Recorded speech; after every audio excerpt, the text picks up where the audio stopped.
Rich dad poor dad, जो कि personally मेरी सबसे फेवरेट बुक है, जिसको रॉबर्ट कियोसाकी ने लिखा है, जो कि एक बहुत बड़े लेखक एवं इन्वेस्टर है। इस बुक को मैंने 10 बार से भी ज़्यादा पढ़ा होगा और आज हम लोग इसी बुक की समरी पर बात करने वाले हैं। नमस्कार, मैं रंजन यादव आपको अपने चैनल पर स्वागत करता हूं। देखिए, basically rich dad poor dad author की खुद की स्टोरी है। इस पुस्तक में रॉबर्ट कियोसाकी ने अपने दो पिता के बारे में चर्चा की है, जिसमें से एक उनके असली पिता है जिन्हें वे पुअर डैड कहते हैं और दूसरे उनके बेस्ट फ्रेंड माइक के पिता है जिन्हें वे रिच डैड कह के बुलाते हैं। दरअसल उनके असली पिता बहुत ही ज़्यादा पढ़े लिखे एवं मेहनती इंसान है, जो कि पेशे से एक टीचर होते हैं, लेकिन वे फाइनेंशियली बहुत ही कमज़ोर होते हैं और इसलिए रॉबर्ट इस बुक में उन्हें पुअर डैड कह के बुलाते हैं। लेकिन वही दूसरी तरफ उनके बेस्ट फ्रेंड के पिता ज़्यादा पढ़े लिखे नहीं होते हैं, पर फिर भी शहर के सबसे बड़े बिजनेसमैन में उनका नाम शुमार किया जाता है और इसलिए रॉबर्ट कियोसाकी उन्हें रिच डैड कह के बुलाते हैं। एक बार की बात है, रॉबर्ट अपने बेस्ट फ्रेंड के साथ अपने पुअर डैड के पास गए और उनसे पूछा कि डैड, क्या आप मुझे बता सकते हैं कि मैं अमीर कैसे बन सकता हूँ। इस पर उनके पिता ने जवाब दिया कि अगर तुम लोग यह सीखना चाहते हो कि अमीर कैसे बना जाए तो यह सवाल तुम्हें माइक के पिता से पूछना चाहिए, क्योंकि वे तुम्हें मुझसे बेहतर समझा सकते हैं। फिर क्या था, रॉबर्ट अपने बेस्ट फ्रेंड के पिता के पास जाकर वही सवाल पूछने लगे जो उन्होंने अपने पुअर डैड से पूछा था कि मैं अमीर कैसे बन सकता हूँ। जब 9 साल की उम्र में लेखक ने अपने रिच डैड से सवाल किया तो उसके बाद उनकी फाइनेंशियल शिक्षा शुरू हुई, जिसमें उनके रिच डैड ने उन्हें पूरे 30 सालों तक बहुत ही इंपॉर्टेंट लेसन पढ़ाए, जो कि अमीर बनने और अमीर बने रहने के लिए बहुत ही ज़्यादा जरूरी है। रिच डैड ने उन्हें 30 सालों में केवल 6 इंपॉर्टेंट लेसन पढ़ाए थे और लेखक रॉबर्ट कियोसाकी उन्हीं 6 लेसन को इस बुक में लिखते हैं, जिन्हें हम आज की इस वीडियो के जरिए विस्तार से समझने वाले हैं। इसमें जो सबसे पहला इंपॉर्टेंट लेसन है जो रिच डैड ने रॉबर्ट को सिखाया था, वह है rich people don't work for money, money work for them. इसका मतलब है कि अमीर लोग पैसे के लिए काम नहीं करते, बल्कि पैसा उनके लिए काम करता है। रिच डैड बताते हैं कि दुनिया के अधिकतर लोग एक विशेष तरह के रेट रेस में फंसे हुए हैं। एक्चुअली रेट रेस के अंदर वैसे लोग आते हैं जिनका लक्ष्य होता है एक अच्छे कॉलेज से पढ़ाई करना, एक अच्छी नौकरी करना और फिर पूरी जिंदगी दूसरों के लिए काम करते रहना। हालांकि बहुत से लोग इस रेट रेस से बाहर निकलना चाहते हैं, लेकिन अपने मन के डर और अपनी जिम्मेदारियों की वजह से वे इसका हिस्सा बने रहते हैं। रिच डैड कहते हैं कि इंसान को सबसे पहले अपने मन के डर को खत्म करके इस रेट रेस से बाहर निकलना चाहिए, क्योंकि जब तक हम इस रेट रेस से बाहर नहीं निकलेंगे तब तक हम अपनी ज़िंदगी में कुछ बड़ा नहीं कर पाएंगे। हमें इस रेट रेस से बाहर निकलकर कुछ ऐसा करना चाहिए कि हमें पैसे के लिए काम ना करना पड़े, बल्कि हमारा पैसा हमारे लिए काम कर रहा हो। अब पहले हम यह समझ लेते हैं कि हमारा पैसा हमारे लिए किस तरह काम करेगा। तो इसके लिए आप कोई बिजनेस शुरू कर सकते हैं और उसे इस तरह से बिल्ड कर सकते हैं कि जब आप वहाँ पर नहीं भी रहे तब भी आपका धंधा चलता रहे। या अपने पैसे से काम करवाने का सबसे बढ़िया तरीका है इन्वेस्टमेंट शुरू करना। जब आप इन्वेस्टमेंट शुरू करते हैं, चाहे आप स्टॉक मार्केट में इन्वेस्ट करो या आप रियल एस्टेट में इन्वेस्ट करो, तो वहाँ पर आपको खुद काम नहीं करना पड़ता है, बल्कि आपका पैसा खुद ब खुद ग्रो होता रहता है। अब हम लोग इस बुक के दूसरे इंपॉर्टेंट लेसन को समझने वाले हैं, जो है financial education is very important. आप सुशील कुमार को जानते होंगे, जिन्होंने 2011 में केबीसी में 5 करोड़ रुपए जीते थे, लेकिन कुछ ही सालों के अंदर वे बैंकरप्ट हो गए और उन्होंने अपना सारा पैसा गंवा दिया। क्या आप जानते हैं कि इसका सबसे बड़ा कारण क्या था?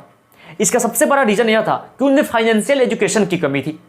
अगर आप रिसर्च करेंगे तो इस दुनिया में आपको ऐसे बहुत सारे लोग मिल जाएंगे जो कि एक समय काफ़ी अमीर हुआ करते थे, लेकिन आज उनके पास कुछ भी नहीं है। लोग इस तरह अमीर से गरीब इसलिए हो जाते हैं क्योंकि उनमें फाइनेंशियल एजुकेशन की कमी होती है, यानी अपने पैसे को मेंटेन करने का हुनर नहीं होता।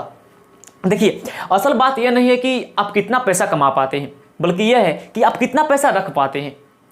रॉबर्ट कियोसाकी ने इस बुक में लिखा है कि अगर आपको अमीर बनना है तो आपके पास पैसे की समझ होनी चाहिए, यानी पैसा बनाने के बाद उसका किस तरह से इस्तेमाल किया जाए और उसे किस तरह संभाल कर रखा जाए, इसे ही पैसे की समझ कहते हैं। और यदि आपके अंदर पैसे की समझ नहीं है तो आप चाहे कितना भी पैसा कमा लो, लेकिन आप कभी भी अपने उस पैसे को ग्रो नहीं कर पाओगे। रिच डैड इस लेसन में कहते हैं कि पैसे की तंगी की असली वजह यह होती है कि लोग एसेट्स एवं लाइबिलिटीज के अंतर को समझ नहीं पाते हैं। देखिए, एसेट्स वे चीज़ें होती है जो हमें पैसे कमा कर देती है, जबकि लाइबिलिटीज उसे कहते हैं जो हमारी जेब से पैसे निकलवाती है। आप चिंता मत करो, मैं आपको एसेट्स एवं लाइबिलिटीज को अच्छे से समझाने का प्रयास करता हूँ कि इन दोनों का मतलब क्या होता है। देखिए, मान लीजिए आप कोई प्रॉपर्टी खरीदते हैं, जिसको अगर आप रेंट पर देकर उससे पैसे कमा रहे हैं तो वह प्रॉपर्टी आपके लिए एक एसेट्स होगी, क्योंकि वहाँ से आप पैसे कमा रहे होंगे। ठीक इसी तरह अगर आप कोई भी ऐसी चीज़ खरीदते हैं जो आपको पैसे कमा कर दे तो उसे एसेट्स बोला जाता है। लेकिन वही दूसरी तरफ अगर आप अपने लिए कोई बाइक खरीदते हैं, कार खरीदते हैं या स्मार्टफोन खरीदते हैं तो ये चीज़ आपके लिए लाइबिलिटी होगी, क्योंकि इन चीज़ों से आप पैसे नहीं कमा रहे होंगे, उल्टा ये चीज़ें आपके जेब से पैसे निकलवाएगी। इस बुक में लिखा गया है कि यदि हम अपने पैसे को लाइबिलिटीज खरीदने में लगाते हैं तो हम गरीब होने का विकल्प चुनते हैं और यदि हम अपने पैसे को एसेट्स खरीदने में लगाते हैं तो हम अमीर बनने का विकल्प चुनते हैं। देखिए, जितने भी अमीर लोग होते हैं वे अपना ज़्यादा से ज़्यादा पैसा एसेट्स को खरीदने में लगाते हैं और इसी वजह से वे और ज़्यादा अमीर बनते हैं। रिच डैड पुअर डैड नामक इस बुक का तीसरा जो लेसन है वो है माइंड योर ओन बिजनेस। इस बुक में बताया गया है कि दुनिया का कोई भी इंसान अगर चाहे तो अपनी जॉब को करने के साथ ही अपना कोई दूसरा काम भी कर सकता है और बिना अपनी जॉब को छोड़े अपने लिए एक अलग सोर्स ऑफ इनकम बना सकता है। देखिए, यह बिल्कुल भी जरूरी नहीं है कि आप अपनी जॉब को छोड़कर सीधा कोई बिजनेस शुरू कर दें। आप शुरुआत में अपनी जॉब को करते रहें और उसके साथ साथ कोई साइड बिजनेस शुरू कर सकते हैं। और जिस दिन आप अपने बिजनेस से अच्छा खासा पैसा कमाने लग जाएंगे उस दिन आप अपनी जॉब को आराम से छोड़ सकते हैं और अपना पूरा फोकस, अपनी पूरी एनर्जी अपने उस बिजनेस को बिल्ड करने में लगा सकते हैं। और इसी स्टेप को मैं भी फॉलो कर रहा हूँ, क्योंकि अभी मैं जॉब भी करता हूँ और साथ साथ यूट्यूब पे भी काम कर रहा हूँ। एंड इसी 15 मार्च को मैं अपना खुद का बिजनेस भी शुरू करने वाला हूँ, लेकिन उसके लिए मैं अपनी जॉब को नहीं छोड़ने वाला। हाँ, मैं जॉब छोड़ूंगा लेकिन अभी 1-2 महीनों के बाद, और उसके बाद अपने बिजनेस पे पूरा फोकस किया जाएगा एंड कुछ सालों के अंदर अपने उस बिजनेस को आसमान की बुलंदियों तक पहुंचा दूंगा। खैर, अब हम लोग चौथे लेसन पर चर्चा करने वाले हैं, जो है the history of taxes and the power of corporation. इस लेसन में रिच डैड टैक्स की हिस्ट्री बताते हुए कहते हैं कि शुरुआत में सिर्फ अमीर लोगों पर ही टैक्स लगता था और टैक्स के उन पैसों को गरीबों की सुविधाओं में खर्च किया जाता था। लेकिन आज की अगर बात करें तो यह मामला पूरी तरह से बदल चुका है, क्योंकि आज जितने भी अमीर लोग होते हैं वे अपने दिमाग का इस्तेमाल करके खुद को टैक्स देने से बचा लेते हैं और सरकार के खाते में जो सबसे ज़्यादा टैक्स जमा होता है वो मिडिल क्लास के द्वारा ही जमा किया जाता है। वॉरेन बफे ने भी अपने एक इंटरव्यू में यह बताया था कि वे अपने सेक्रेटरी से भी कम टैक्स जमा करते हैं। और इतना ही नहीं, जेफ बेजोस, इलोन मस्क, जो जिनके पास करोड़ों अरबों की संपत्ति है, लेकिन क्या आप जानते हैं कि वे कितना टैक्स देते हैं? जी हाँ, 0 रुपये। अगर आपको अमीर बनना है तो आपको टैक्स के बारे में पता होना चाहिए कि कैसे अमीर लोग खुद को टैक्स देने से बचाते हैं, जो कि अमीर लोगों का सबसे बड़ा रहस्य है, जिसके बारे में इस बुक में लिखा गया है। इस बुक का जो 5वां लेसन है वह है the rich people invent money. इस टॉपिक का मतलब है कि अमीर लोग पैसे का आविष्कार करते हैं।